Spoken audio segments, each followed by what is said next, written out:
they were all head and shoulders above the rest. And if I think those 6 women have a case to potentially take 5 of the top 10 spots.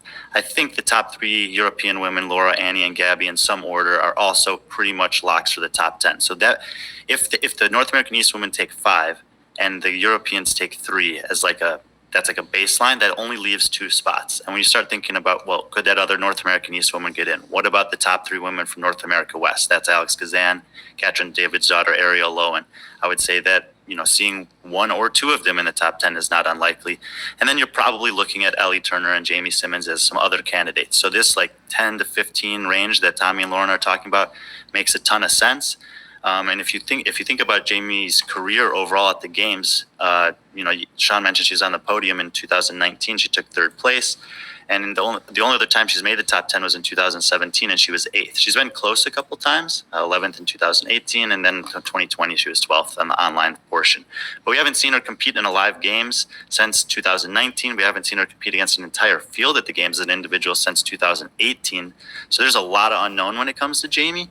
The things that I will say is going in her favor: she's pretty good at the monostructural stuff. We already see a run and a bike. She's pretty good at the upper body pulling. So you pair the running with the pulling of Helen, that's probably pretty good for her. If you have to give her something to lift, I'd rather see Olympic weightlifting than a powerlifting test. We already have an Olympic total coming out.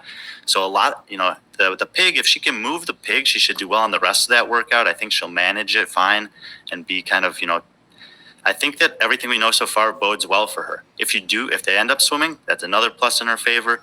And I don't know. I have a feeling that she's getting better throughout this year. For everything I know, she seems to be healthy. I have her picked 10th, so I'm buying. Oh, you're buying. I had you selling this, and then you just switched at the end. I'm sorry. Everything about this felt like you were selling. I filled in I just filled in that graphic, and now I'm gonna change it so that people. There we go. Give me Jamie Simmons, 10th place this year. Wow, just squeaking in there. All right, yeah, that was like an M. Night Shyamalan plot twist there. I'm like, all right, well, that was been decided. And then, blammo, inside the top 10. Okay. Next one, and I will be up first here. I think it's my turn to lead off. Now, I'm shocked by that. That caught me off guard. Yeah, same here. I was like, all right. Started thinking about my answer for the next one, and then all of a sudden, just Brian swerves on me. Okay. Better overall finish: Annie Thoris' daughter or Katrin David's daughter? I will lead this one off. I have very high hopes for Katrin David's daughter, and I am going to say Katrin has the better finish.